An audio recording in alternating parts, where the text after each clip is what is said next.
Good evening. My name is Jonathan Parks Sr. I'm doing an oral presentation on sex trafficking and black girls and women.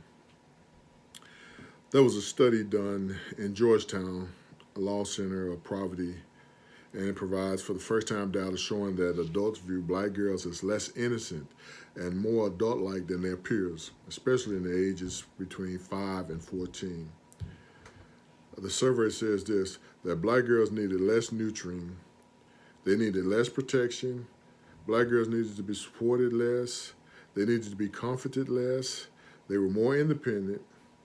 Black girls they knew more about adult topics, and they also knew more about sex. Now, these results have far-reaching implications. There are disproportionate rates of punitive treatment in the education and juvenile justice system for black girls. In tracing the legal history of differential treatment of children based on race, racial discrimination in this country includes black youth behavior more punitive than that of white children.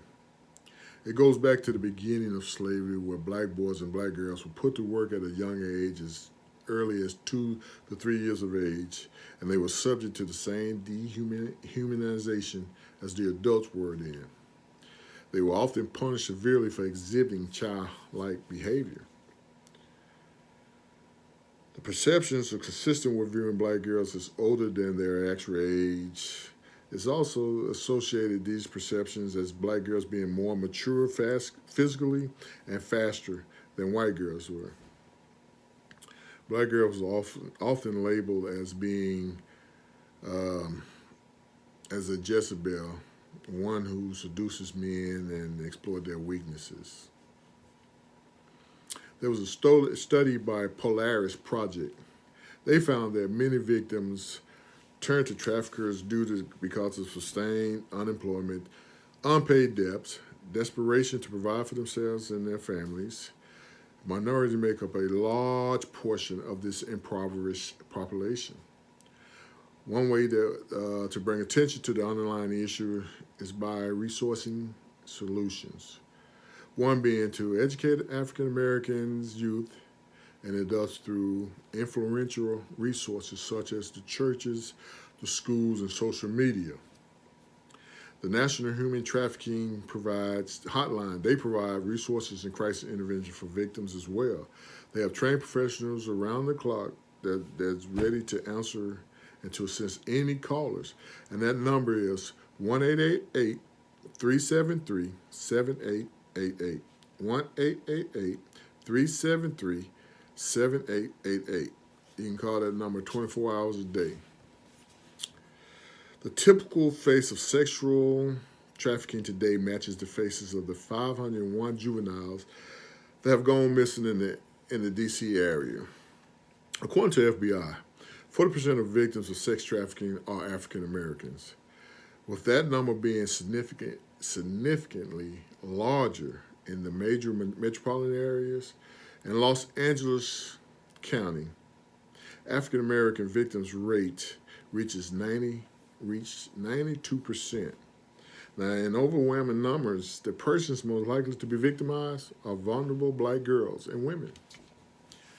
Law enforcement are more likely to see black sex trafficking victims as prostitutes and not as someone that needing help. Now, trying to find solutions toward keeping our girls safe may require radical examination of the core beliefs American society is currently based on.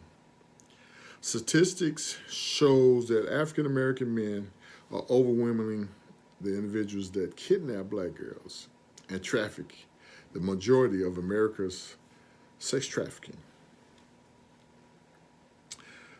These traffickers are marketing and selling the services of their victims to largely white affluent base. Now, due to this, prosecutions of offenders devolved into questions of credibility between political advantage white offenders and a vulnerable brown victim. The end results being that victims is often silenced and blamed for what was done to her. Traffickers are more likely to target girls with questionable family networks, teenage runaways, homeless girls, and girls in foster system. These traffickers will go after girls who would cause minimal risk, who would slip through the net, the ones that have no concern to anyone, no one is concerned about. Now, these girls probably have a lack of education, they are poor, and have criminal records. The narrative about sex trafficking will not change until behaviors and perceptions change, including that of the good victim, those who have blue eyes and blonde hair, because victims do not look this way. Adults and children who have been trafficked or sexually exploited should be treated as victims of a crime and not criminals themselves. That is my oral presentation. I hope you got a lot out of that in such a short time. I thank you for spending time with me. God bless. Have a great day.